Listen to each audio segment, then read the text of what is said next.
క్రీస్తునందు ప్రియమైన వాళ్ళారా, మన ప్రభు అయిన యేసుక్రీస్తు నామమున మీకు శుభాభివందనములు తెలియజేస్తున్నాను. రైట్ డెసిషన్, సరైన నిర్ణయము అనే అంశం గురించి మనము ధ్యానం చేశాం. ఆ యొక్క అంశము అసంపూర్తిగానే ఉండింది. ఎందుకంటే బైబిల్లో మరి మనకు అనేక ఎగ్జాంపుల్స్ ఉన్నాయి. కొన్ని ఎగ్జాంపుల్స్ చూస్తాము. మరి వాటి ద్వారా మన కొన్ని పాఠాలను మనం నేర్చుకుంటున్నాం. ఆ రకంగా మరి ఆ రోజు ఒక ఎగ్జాంపుల్ మనం ధ్యానం చేసాము. తర్వాత ఈ రోజు మరొక ఎగ్జాంపుల్, బైబిల్లో ఇవ్వబడినటువంటి మరొక వ్యక్తిని గురించి మనము ధ్యానం చేస్తాం. నీ స్వబుద్ధిని ఆధారం చేసుకొనక నీ పూర్వ హృదయంతో యెహోవాయందు నమ్మిక ఉంచుము. నీ ప్రవర్తన అంతటి యందు ఆయన అధికారములకు ఒప్పుకొనుము. అప్పుడు ఆయన త్రోవలను సరళం చేయను. మరి మనము స్వబుద్ధిని ఆధారం చేసుకుని కొన్ని నిర్ణయాలు తీసుకున్నప్పుడు మరి మనం అనేకమైనటువంటి విపత్తులకు, ఆపదలకు గురి అవటము, అనేక నష్ట కష్టాలు మనం అనుభవించటము చూస్తున్నాం.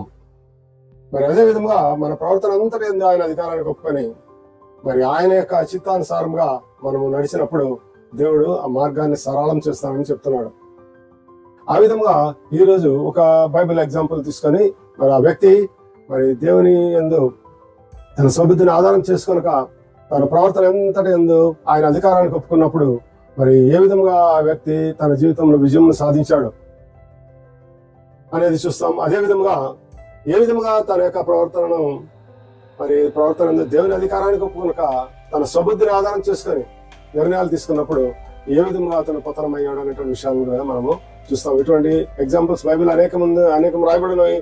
మరి కొరింథీ పత్రికలో 10వ అధ్యాయంలో రాయబడిన విధముగా ఈ యుగాంతమందున మనకు బుద్ధి కలగటకై ఈ యొక్క సంఘటనలు దృష్టాంతములుగా ఉన్నాయని రాయబడినది. కాబట్టి మనము ఈ యొక్క దృష్టాంతములు మనం చదవటం ద్వారా, ఈ ఎగ్జాంపుల్ తెలుసుకోవడం ద్వారా మనం బుద్ధి తెచ్చుకొని మనము నడవలసిన మార్గాన్ని గురించి, మనం తీసుకోవాల్సిన నిర్ణయాన్ని గురించి, మరి దేవుని వాక్యం ఏం చెప్తుందో తెలుసుకోవడానికి ఇవి మనకు ఉపయోగపడతాయి. మరి మనం మొదటి సమయాల గ్రంథము 9వ అధ్యాయం నుండి 30వ అధ్యాయం వరకు మనం చూస్తే అక్కడ సౌలు గురించి రాయబడినది. సౌలు ఇశ్రాయేలీయుల మొట్టమొదటి రాజు, సమూయేలు ప్రవక్త. మరి ఆ యొక్క సౌలును అభిషేకించడం జరిగింది. ఆ విధంగా దేవుని అభిషేకం పొందిన తర్వాత సౌలు మీదకి దేవుని ఆత్మ దిగి రావడం జరిగింది. మరి అతను బలమైన కార్యములు చేయడానికి కోరుకున్నాడు. రాజుగా ఉండటమే కాకుండా ఆ కాలంలో ఇశ్రాయేలు 12 గోత్రాలు, 12 చిన్న చిన్న రాజ్యాలుగా, సంస్థానాలుగా ఉన్నాయి. మరి వాళ్ళందరూ కూడా కలుపుకొని ఒక బలమైనటువంటి ఇశ్రాయేలు రాజ్యంగా ఏర్పాటు చేసుకోవటము, మరి అదే విధంగా మరి శత్రు దేశాలపైన శత్రువుల యొక్క దాడులను ఎదుర్కోవటమే కాకుండా వాళ్ళని ఓడించి తరిమేయటం వంటి గొప్ప కార్యములు చేయగలిగాడు. సౌలుకు పట్టాభిషేకం జరిగింది. ఆ పట్టాభిషేక సమయంలో కూడా సమూయేలు ప్రవక్త మరి అక్కడికి వెళ్ళి అక్కడ దేవుని యొక్క ఆజ్ఞలను, కట్టడాలను, శాసనములను ఆయన ప్రజలందరికీ, ఇశ్రాయేలు ప్రజలందరికీ చదివి వినిపింపజేశాడు. సౌలుకు కూడా చెప్పాడు, వీటన్నిటిని అనుసరించి నడుచుకున్నప్పుడు తప్పనిసరిగా నీ దేవుడైన యెహోవా నీ పక్షంలో ఉంటాడు, నీకు బలమైన కార్యములు నువ్వు చేయగలుగుతావు. నువ్వు వీటిని తప్పిపోకూడదు. వీటిలో ఏమైనా తప్పిపోయి ఉంటే వీటికి మరి దేవుని యొక్క శాస్త్రంలో విసర్జిస్తే దేవుడు నిన్ను విసర్జిస్తాడు. వీటి నుండి నువ్వు తప్పిపోతే దేవుడు నీకు తోడుగా ఉండడు అని చెప్పి స్పష్టంగా సమూయేలు ప్రవక్త సౌలుకు తెలియజేశాడు. ఆ విధంగా పట్టాభిషేకం జరిగిన తర్వాత మరి సమూయేలు చెప్పిన విధంగా సౌలు దేవుని ఆజ్ఞలను, కట్టడములను, శాసనములను సక్రమంగా అనుసరిస్తూ ఆయన ముందుకు వెళుతూ అనేక విజయాలను సాధించాడు. మరి కొన్ని సందర్భాలలో మరి ఈ విధంగా గొప్ప విజయాలు సాధించి మంచి పేరు తెచ్చుకొని గొప్ప రాజుగా ప్రశంస పొందటంతో మరి నిదానంగా సౌలు యొక్క జీవితంలో మరి తన స్వబుద్ధిని ఆధారం చేసుకోవడం ప్రారంభమైంది. ఆయన ఎవరైనా కానీ మరి అన్ని సాధిస్తూ మరి అన్ని విషయాల్లో అభివృద్ధి చెందుతూ ముందుకు పోతున్నప్పుడు వారికి ఇంకా మనకి ఏం అడ్డు లేదులే, మనం చేయగలిగినంత మనం చేయగలుగుతాం సొంతంగా అని చెప్పి ఆ యొక్క స్వబుద్ధి మీద ఆధారపడేటువంటి ఆలోచన కలుగుతుంది. ఆ విధంగా అతను స్వబుద్ధి మీద ఆధారపడ్డాడు. దేవుడు చెప్పినటువంటి విషయాలలో నుండి వైదొలిగిపోవడం జరిగింది. మొట్టమొదటిగా అతను ఫిలిస్తీన్ల పైన ఒకసారి యుద్ధానికి వెళ్ళినప్పుడు ఫిలిస్తీన్లందరూ కూడా సిద్ధపడినారు, నువ్వు త్వరగా రావాలని చెప్పి సమయాలు. మామూలుగా ఆ కాలంలో ఎటువంటి పరిస్థితి అంటే రాజులందరూ కూడా, ఇశ్రాయేలు రాజులందరూ నడిపించడానికి ఆయా కాలంలో ప్రవక్తలను దేవుడు ఏర్పాటు చేశాడు. ఆ ప్రవక్తల ద్వారా వారు మరి దేవుని సన్నిధిలో ఈ రాజు తరపున ప్రార్థన చేసి దేవుని యొక్క చిత్తమును కనుక్కొని ఆ విషయాలను రాజుకు తెలియజేస్తారు. ఆ విధంగా ఉండేది పరిస్థితి. అంటే రాజుకు లేక ప్రజలకు దేవునికి మధ్య ఒక సంధానకర్తగా ప్రవక్తలు ప్రవచించేవాడు. దేవుడు ఏమి చేయాలనుకున్నా కానీ ముందుగా తన ప్రవక్తలకు తెలియజేయను అని చెప్పి బైబిల్లో రాయబడి ఉంది. కాబట్టి దేవుని కార్యములన్నీ కూడా ప్రవక్తల ద్వారా వాళ్ళకు వెల్లడి చేయబడుతుండేవి. ఆ విధంగా సమయాలు వచ్చి మరి నువ్వు ఈ దహన బలులను వీటన్నిటిని దేవునికి అర్పించినప్పుడు యుద్ధానికి వెళ్లే ముందు వాళ్ళు చేసే పద్ధతి ఆ విధంగా ఉండేది. కాబట్టి నువ్వు వచ్చి ఈ దహన బలులను అర్పించు, ఈ యొక్క దేవునికి ఇవన్నీ అర్పణలు అర్పించిన తర్వాత యుద్ధానికి పోదాము, దేవుని యొక్క సన్నిధిని దేవుని యొక్క సహాయాన్ని కోరి ముందుకు పోదాం అని చెప్పి సౌలు కరెక్ట్ గానే సమయాలకు తెలియజేశాడు. సమయాల ప్రవక్త బయలుదేరి వచ్చే సమయం లోపలనే మరి ఫిలిస్తీన్లు మరి దండెత్తి వస్తున్నారని చెప్పి సౌలు ఏం చేశాడు, త్వరగా ఆ ప్రవక్త చేయాల్సిన పనులు, యాజకుడు చేయాల్సిన పనులు తానే చేశాడు. తానే దహన బలులను అర్పించి మరి దేవునికి ఇవ్వాల్సిన ఇచ్చేస్తే దేవుని ఆ పని అయిపోతుంది. ఒక పూజ చేసి మనం ఒక పనికి వెళ్తా ఉంటారు కొంతమంది, అట్లా ఒక ప్రార్థన చేసుకొని బయటకు వెళ్తుంటారు. అట్లా ఈ కార్యం చేసేసుకొని యుద్ధానికి పోదామని చెప్పి ఆయన తన స్వబుద్ధిని ఆధారం చేసుకొని ఆ విధంగా చేశాడు. అయితే సమయాల ప్రవక్త కొద్దిగా ఆలస్యమైన తర్వాత వచ్చి జరిగిన తెలుసుకొని సౌలుకు స్పష్టంగా చెప్పాడు, నువ్వు దేవుని ఆజ్ఞలను అతిక్రమిస్తున్నావు, దేవుడు నిన్ను విడిచిపెడతాడు, జాగ్రత్త, నువ్వు దేవుని ఆజ్ఞలను ఆ కట్టడము నువ్వు దాటిపోవటానికి వెళ్ళలేదు అని చెప్పి హెచ్చరిక చేస్తాడు. దేవుని యొక్క అనుగ్రహాన్ని మరొకసారి కూడా అతను కోల్పోవడం జరుగుతుంది. దేవుడు అమాలేకీయుల పైన యుద్ధానికి వెళ్ళి మరి వాళ్ళను జయించు, వాళ్ళని సర్వనాశనం చేయి, వారి యొక్క వస్తువులు కానీ వారి యొక్క పశువులు కానీ పక్షులు ఈ జంతువులు కానీ ఇదేంటి కూడా మీరు తాకకూడదు. ఆ కాలంలో ఏం పరిస్థితి ఉండేదంటే ఎవరిపైన యుద్ధం విజయం సాధిస్తే వారికి సంబంధించిన ఆస్తిపాస్తులన్నీ దోచుకోవడం తీసుకొని వచ్చేవాళ్ళు. వజ్ర వైడూర్యాలు బంగారమే కాకుండా ఇంకా పశువులు ఇటువంటి వాటిని కూడా తీసుకొచ్చి మరి వాటన్నిటిని వాటి ద్వారా మరి దేవుని బలులు అర్పించడానికో దేనికో దానికి ఉపయోగించవచ్చు అని చెప్పి ఆ విధంగా చేస్తుండేవాడు. మరి ఆ విధంగా యుద్ధానికి వెళుతున్నకు ముందుగానే దేవుడు సౌలుకు హెచ్చరిక చేసి చెప్పాడు, ఈ విధంగా నువ్వు అమాలేకీయుల పైన యుద్ధం చేసి విజయం సాధిస్తావు. ఆ విజయం సాధించిన తర్వాత వాళ్ళని సర్వనాశనం చేయి, ఎవరిని కూడా విడిచిపెట్టద్దు. అది కూడా సమయాల ప్రవక్త ద్వారా తెలియజేస్తాడు. అయినప్పటికీ కూడా మరొకసారి సౌలు ఏం చేస్తాడంటే ఆ యుద్ధంలో విజయం సాధించిన తర్వాత వచ్చేటప్పుడు మరి అక్కడ ఉన్నటువంటి పశువులు మరి గొర్రెలు, ఎడ్లను, వాటిని బలమైన వాటిని తీసుకొని వచ్చి దేవుని కానుకగా అర్పిద్దాం, దహన బలులు అర్పిద్దాం అని చెప్పి తీసుకొని వచ్చానని చెప్తాడు. ఆ విధంగా తీసుకురావడమే కాకుండా వాళ్ళ రాజును కూడా బంధించి చంపకుండా అతను పట్టుకొని తీసుకొచ్చి చెరసాలలో ఇస్తాడు. గాగు అనేటువంటి అమాలేకీయుల రాజు. ఈ విధంగా దేవుడు చెప్పిన దానికి వ్యతిరేకంగా చేశాడు. మొట్టమొదటిగా మనం గమనించండి, ఎవరైనా కానీ మన జీవితంలో కూడా దేవుడు మన స్వబుద్ధిని ఆధారం చేసుకొని మనం ప్రవర్తించడం ప్రారంభించినప్పుడు మరి మనం తీసుకున్న నిర్ణయాలన్నీ కూడా రాంగ్ డెసిషన్ అని ఎట్లా చెప్తామంటే ఆ డెసిషన్స్ అన్ని కూడా దేవునికి వ్యతిరేకంగా వాక్యానుసారంగా కాకుండా మరి అవి దేవుని వాక్యానికి వ్యతిరేకంగా దేవునికి చిత్తానుసారం కాకుండా దేవుని చిత్తములకు వ్యతిరేకమైన విధాల నిర్ణయాలు మనం తీసుకునేటువంటి అవకాశం ఉంది. కనుక ఆ సమయంలో మరి ఆ విధంగా చేసినప్పుడు సమయాలు మరలా హెచ్చరిక చేస్తారు. ఏం చెప్తారంటే నువ్వు దేవుని ఆజ్ఞలను మీరావు, నువ్వు ముమ్మారులు దేవుని విసర్జించితివి కనుక దేవుని యొక్క ఆజ్ఞలను విసర్జించావు, దేవుడు నిన్ను కూడా నీ రాజ్యాన్ని కూడా విసర్జించబోతున్నాడు. నీ రాజ్యాన్ని మరి ఇతరులకు ఎవరైతే లోబడి ఉంటారో, ఎవరైతే దేవుని చిత్తానుసారంగా చేస్తారో వారికి అప్పగించబడుతుంది ఈ రాజ్యం అని చెప్పి స్పష్టంగా చెప్పడం జరిగింది.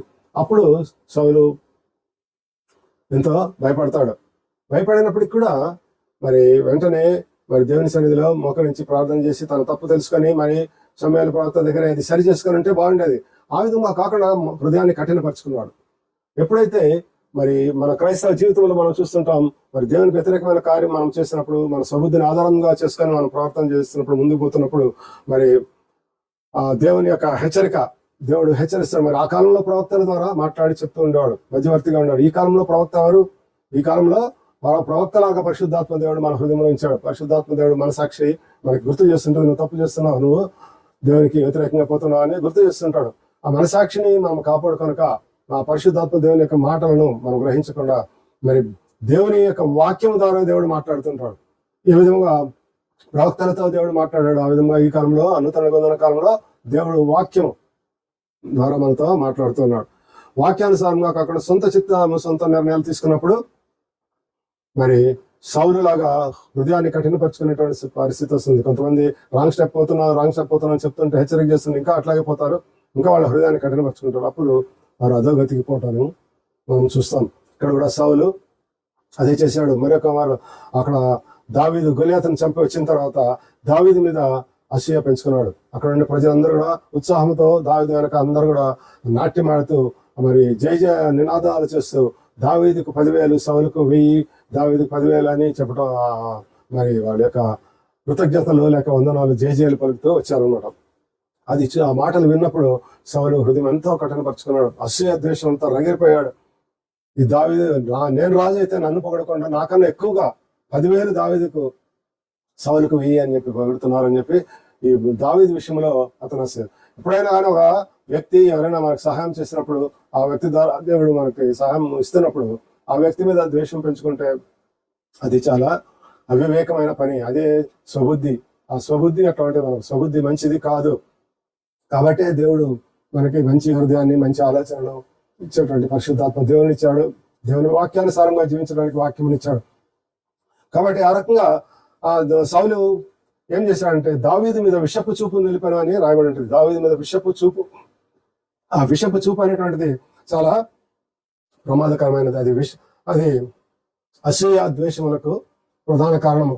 ఆ విధంగా దావీదు మీద అసూయ ద్వేషం పెంచుకోవడం బట్టి ఒక దురాత్మ వచ్చి ఆయనను ఆవరించారని కూడా బైబిల్లో రాయబడి ఉన్నది. కాబట్టి ఎప్పుడైనా కానీ మనం దేవుని సన్నిధికి దూరమైనప్పుడు, పరిశుద్ధాత్మ దేవుడు మనలో నుండి తీసివేయబడినప్పుడు మరి అపవిత్ర ఆత్మ లోపలికి వచ్చేటువంటి అవకాశం ఉంది. మనము అపవిత్ర ఆత్మకు చోటు ఇచ్చినప్పుడు అపవిత్ర ఆత్మ లోపలికి వచ్చేటువంటి అవకాశం ఉంది. కనుక ఈ విషయాన్ని మనము ఇక్కడ చూస్తున్నాం. సౌలు కూడా దురాత్మ చేత నింపబడి మరి అతను విపరీతంగా మరి తన యొక్క రాజధాని నగరంలో తన యొక్క విశ్రాంతి భవనంలో కూడా అతను ఏదో నోటికొచ్చినట్టుగా మాట్లాడుతూ మాట్లాడుతూ మరి వింతగా ప్రవర్తిస్తున్నాడు. ఆ సమయంలో మరి అక్కడ ఉండేటువంటి వారందరూ కూడా కోరింది ఏంటంటే దావీదును మరి దావీదు అక్కడికి వచ్చి మరి సితారా తీసుకొని మరి వీణ వాయిస్తున్నప్పుడు దేవుని కీర్తిస్తూ పాటలు పాడుతున్నప్పుడు దావీదుకు సౌలుకు మనశ్శాంతి కలిగేది.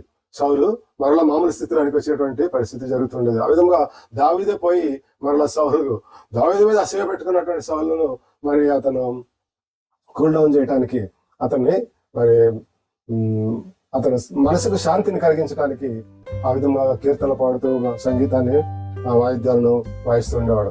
అటువంటి పరిస్థితుల్లో యుద్ధం జరిగింది. ఆ యుద్ధంలో సౌలు ఘోర పరాజయానికి గురి అవుతాడు.